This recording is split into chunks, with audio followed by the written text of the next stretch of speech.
Hey guys, this is Sarah and I am back with another video. So it's currently now February, which is my favorite time of the year, which is basically Black History Month. So throughout the month of February, most of my videos will be related to Black History Month, or being, of course, a black person really, because that's what I am and this is a month to shine. So I basically just wanted to do something like a serious kind of video. It's something I've always wanted to do, and that is talking and discussing how to deal with depression or my mental health journey. Really, this is going to be, yeah. So let's begin this little journey. So I first discovered I had depression, I guess, when I was in year 8 of high school. So I guess roughly I was 12 and 13, and I was going through a phase where I was starting to hate how I look, hate who I was, and everything about me. And considering where I lived, there was a period of time where I used to hate being black, because I always was treated different by people, how people seed me, how people judged me, how people would like kind of separate themselves away from me because I am just that black person. While the other half of myself, how do I put it? I'm gonna use the term Oreo. So I was referred to during that period of time of year 8 as an Oreo, which means basically I may look black on the outside, but I looked white on the inside. So with the black friends I had in London, especially in like sort of my church community back then, they would view me as an Oreo because I didn't live up to the expectation of being a black person, especially with my taste of music, my hobbies, my interests, what I like. That kind of affected how I viewed myself, and I, I like, to be honest, I don't know why it was like that. Why? Just because of how I acted, how I was, what I liked. I was like basically not accepted into both communities. I wasn't accepted properly in high school, and I wasn't even accepted in the black community, ironically, just because of my personality. So since that period of time, I went through a phase where I was constantly changing my personality, creating different personas just to fit in with people's expectations. Another cause effect of why I first had depression was because of my weight. I wouldn't say I was fat, I was on the chubby side, but because of what society viewed as deeming slim, perfect body, I got bullied a lot for my weight with people inside and outside my family.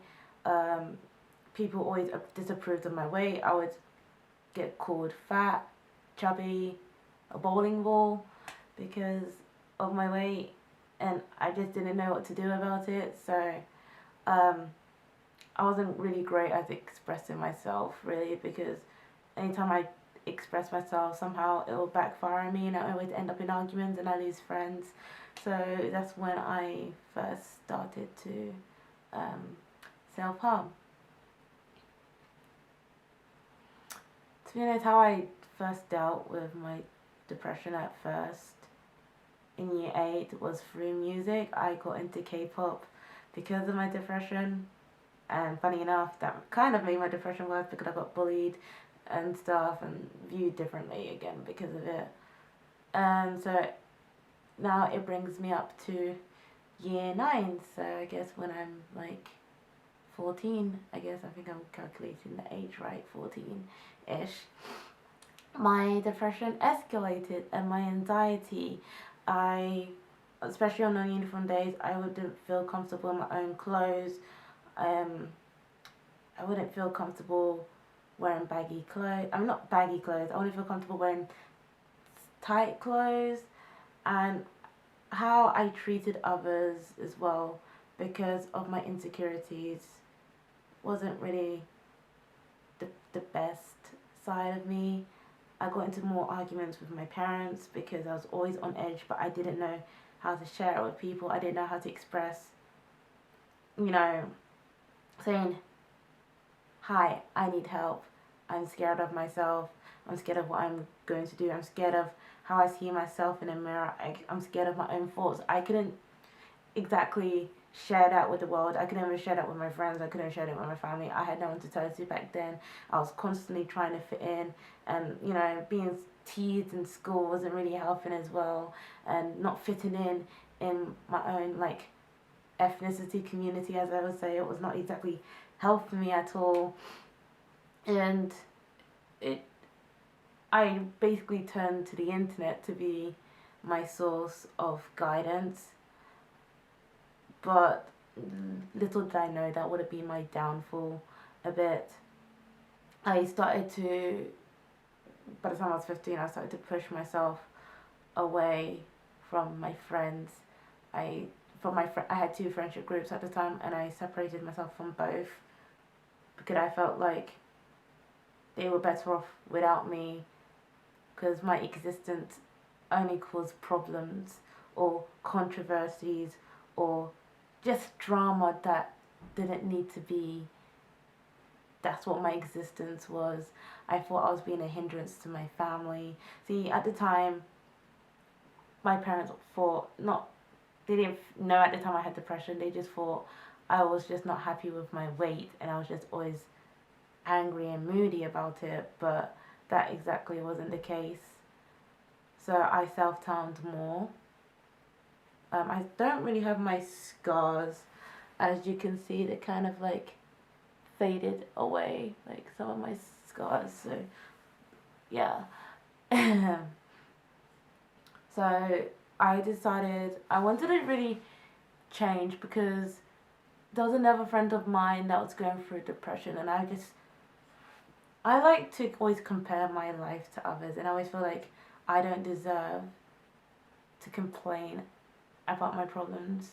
I don't deserve to ask people to help me. There's always someone else who deserves it more. So after she decided to open up about her depression, I decided to, um, kind of talk to people about it. So I had one friend in high school.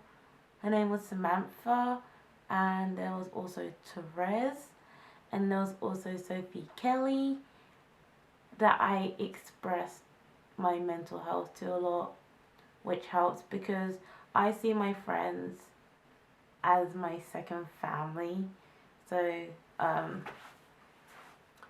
talking to them, I think, kind of helped me a little while growing up to discover different methods to deal with my depression.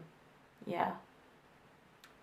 Sorry, I'm like rambling on. I'm just kind of. It's just something I wanted to do. Didn't really plan what I wanted, how I wanted to talk about it. But like, I'm gonna bring up to the crucial part, which is when I turned 16, going on to 17, when accidentally my parents actually found out about me self-harming. It was one of them days when I forgot to wear long sleeves around the house, and they saw like the cuts on my arm, which kind of wouldn't say really hurt them or devastate them. It just kind of broke them within. And what I found difficult, and I feel like other black people who are raised by Africans find it hard to do, is to discuss mental health with their parents. With my parents, anytime I would kind of tell them I'm depressed, but I can't pinpoint the exact reason why I'm depressed. There's many reasons why I'm depressed. I hate my personality. I hate how I look. I hate how I act. I hate how everyone treats me. I hate I hate kind of the vibe I give off to people. I hate how just me breathing can cause dramas, and that's what brings me up to even in university. But that's a different story. I'm not going to talk about that. But they would always like say, just pray. You got dark thoughts, pray to God to remove it. I mean, I'm religious myself, but it's like God can't solve everything. And I don't like that kind of mindset where you have dark thoughts, you have depression, it's the devil. Pray to God. God will help you. God will help you with your depression. But that's not really the case. That's not how depression works. And that's how I found it hard to communicate with my family. The concept of depression is just not just something evil which equals religion which equals God. It's kind of something like kind of part of who I am right now. And I started to develop anxiety because of my depression and not being able to properly kind of deal with it. I did try and see a doctor and a therapist, and they gave me antidepressants, but that caused me to gain weight, which kind of is a contradictory. So it helped me with my depression a little, but then it made me gain weight, which then made me more depressed and have more anxiety, which is quite funny enough. Kyra, if you're watching this, you know what I'm talking about. When I started my first year of university, I was, for the first time ever, finally, I was put on antidepressants. And it kind of worked out, but it kind of really fucked me up real bad in terms of education. In uni, my first year of uni, my depression wasn't as bad at first until the second semester when I tried to commit suicide by overdosing. Only a few people know about that one, and I didn't feel safe I didn't feel safe outside. I didn't feel safe on my own. So that's what caused me, guys, to first of all stop filming videos, because when I recorded, I didn't like how I was. I had these thoughts that people are going to hate me, people are going to judge me, people are going to be disgusted, people are going to treat me differently. I'm just worthless. I'm not worth doing what I love, really. I love photography, I love filming, I love editing, I love exploring, but I do not deserve happiness. That's what these are the sort of thoughts I've always had since I was 12. I don't deserve to live, is what my voices tell me sometimes. You don't deserve to have friends. You don't deserve to be happy. You don't deserve to breathe. You don't deserve to have a family. You're just not worth anything. What you do is meaningless. And sometimes I would agree with the voices.